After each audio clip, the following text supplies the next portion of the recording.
As with pretty much everything else that was in the center console, the shifter itself got severely damaged, and a lot of the plastic trim and seals and everything around the shifter got melted in the fire. So I think if you go back a few videos when I took this out of the car, you'll see all the melted plastic. You'll see how bad the condition that was. So I went ahead and basically bought everything I needed except for the shifter handle body itself. But I got all new rubber boots, seals. I got a high performance gasket and bushing set from Atkins Rotary. I got pretty much everything. I even got new insulation. So my next step is getting all this put back together so I can get ready to put it in the car. I do want to go ahead and switch out the fluid that in the chamber where the shifter sits. So I'll go ahead and get all this assembled, basically get all this ready to go back in the car. Then I'll need to go out to the car, get that, siphon that fluid out, replace the fluid, clean any other debris or mess or melted plastic that ended up down inside that chamber, and then we can start getting this all assembled. I went ahead and threw some paint on here just to give it a little bit of long-term protection. It didn't necessarily need it. I thought it would look good with the black. You'll never see it anyway, but it's there. It has got some rust from where it's kind of been sitting out for a little bit, so I will get this cleaned up before we get it assembled and put it back in the car, because I certainly don't want to have any rusty components going in the car. What I need to do now is just go ahead and get this cleaned up and get it ready to start assembling all these different bushings and seals. I've laid out all the parts here for the shifter rebuild, and I basically had to get everything because the only thing that survived the fire was this one spring washer. So I went ahead and got new bushing kit. I replaced the plastic bottom bushing with an aluminum one from Atkins Rotary. And so I basically have everything to rebuild this to basically be brand new, and maybe even a little bit better, because some of these bushings are probably a higher quality than what came from the factory. I don't know if you need, I think I've got some extra ones here. Of course, the kit from Atkins Rotary came with one of the spring washers and 2 bushings, a paper seal, but I could, I guess, reuse the one I already got, but considering I got a new one, I'll just go ahead and use that. So the order of operations for this is pretty well covered in the factory service manual, but essentially it's going to go in the order of, you'll have the bottom wave washer that goes into the turret, you'll have the bottom bushing, then basically you'll put your shifter in, then you'll have the top bushing, and it's got the wave washer kind of mounted to it already, and then you'll have the paper washer boot. And of course this goes in the very bottom down here. So I need to go get some grease, because some of these items require some to be packed with grease before they go in the car, and I'll probably go ahead and grab some sort of lubricant so that I can slide this boot over top the shifter, and I'll be back in just a second.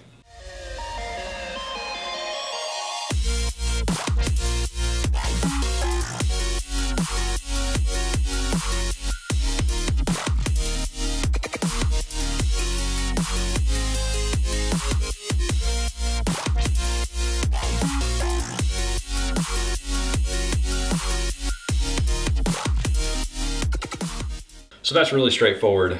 Definitely putting some WD-40 or some sort of lubricant on the shifter itself will help this boot slide over. We'll get it all buttoned in once we get it in the car.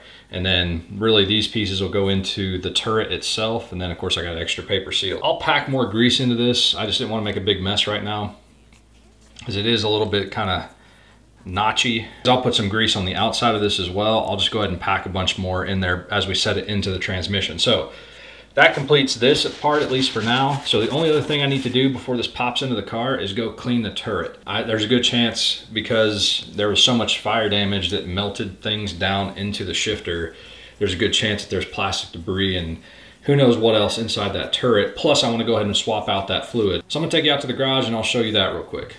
So when I was cleaning up the inside of the floor pans and stuff, I spent a lot of time trying to clean the turret, get a lot of that old grease and melted plastic and whatever else was on there.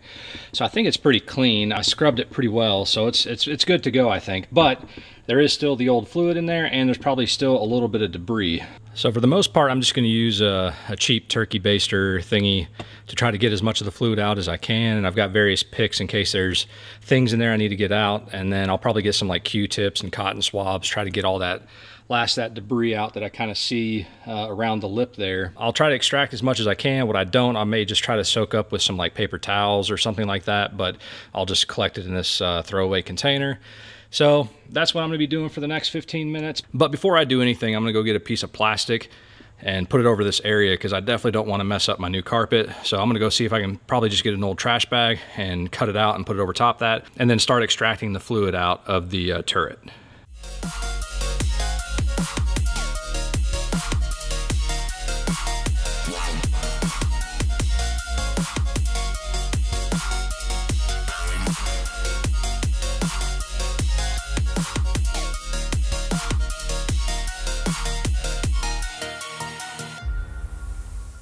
I know my amazing camera skills, that last shot wasn't very obvious to you, but I was just cleaning out all the little last of the debris that I could see and wiping out any of the extra oil that I could.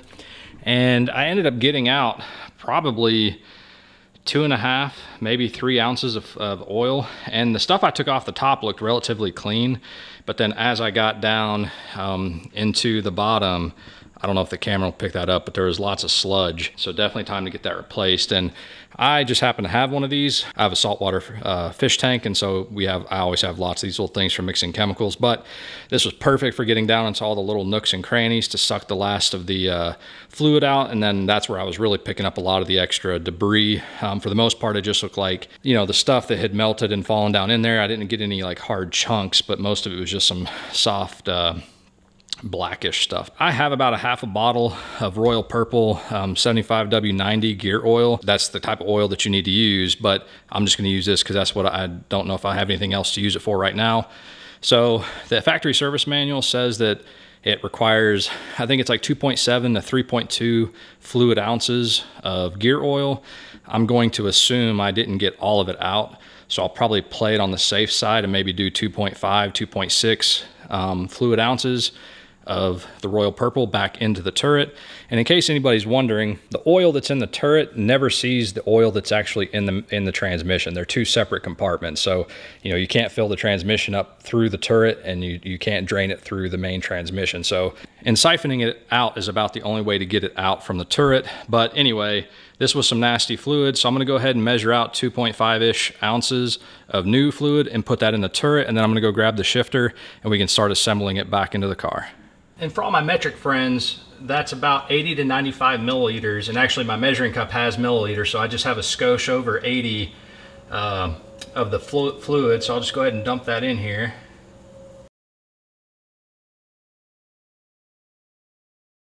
You're not gonna be able to see much of this in the car, so I'll just show you out here. But essentially this kind of a guide bushing, there's a guide pin that's on the front side of the turret. It's real obvious and you can't mistake it. So you need to make sure that that gets lined up with the turret, but also the bushings have a little notch in there.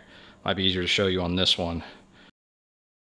So that notch also needs to get lined up in the same location as the bushing. So for the turret, I'm going to drop this wave washer down on the little ledge that's just underneath that guide pin, and then slide this under to where you'll make sure that that is just underneath the guide pin.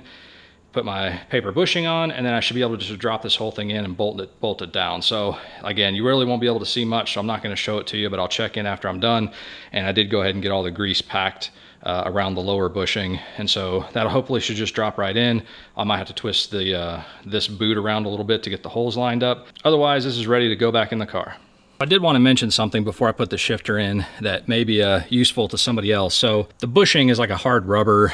It's probably like a poly bushing, and it has some flex to it, but it is a little bit tight getting it in the hole and making sure it's underneath the guide pin. So I would recommend rotating that wave washer to where one of the low points, once it's in there, you know, one of the points that's actually touching the ledge is located directly underneath the guide pin. And that'll give you a little bit more room to kind of flex that bushing down in there. So thought I'd point that out while I was thinking about it, because that might help somebody else in the future. But now we're ready to drop the shifter in.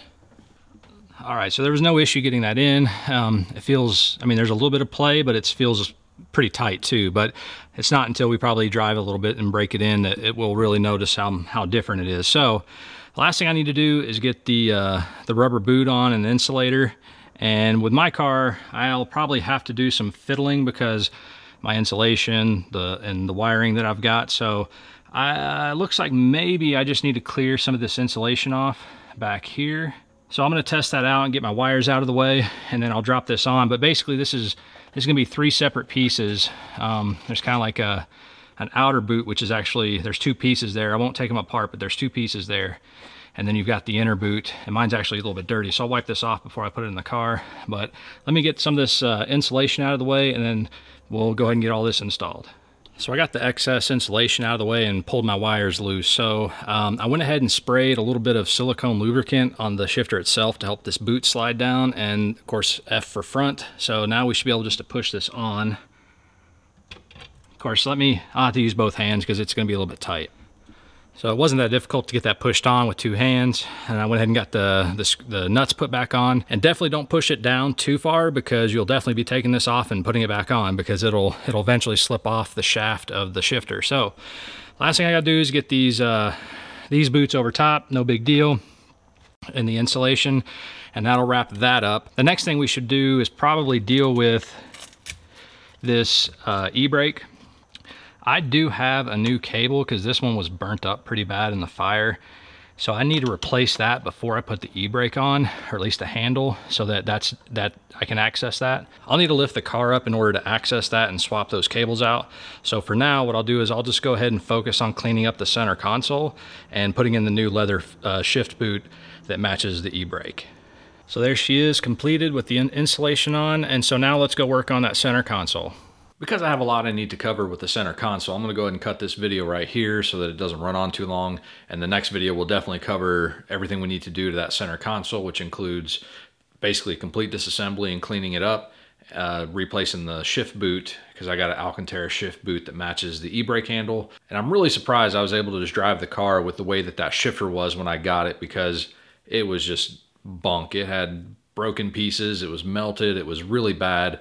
It didn't seem all that bad. There was a little bit of slop in the shifter, and there was a couple times where it was difficult to go from 4th to 5th. But getting it all cleaned up and getting it rebuilt, I can tell you from driving the car already that it just feels awesome. It's very nice and mechanical. There's really not a lot of slop there. So it's definitely something this car needed, and it's one less thing I'm gonna have to worry about in the near future. As always, I really appreciate your support, and thank you guys for watching. I'm gonna see you guys in the next one.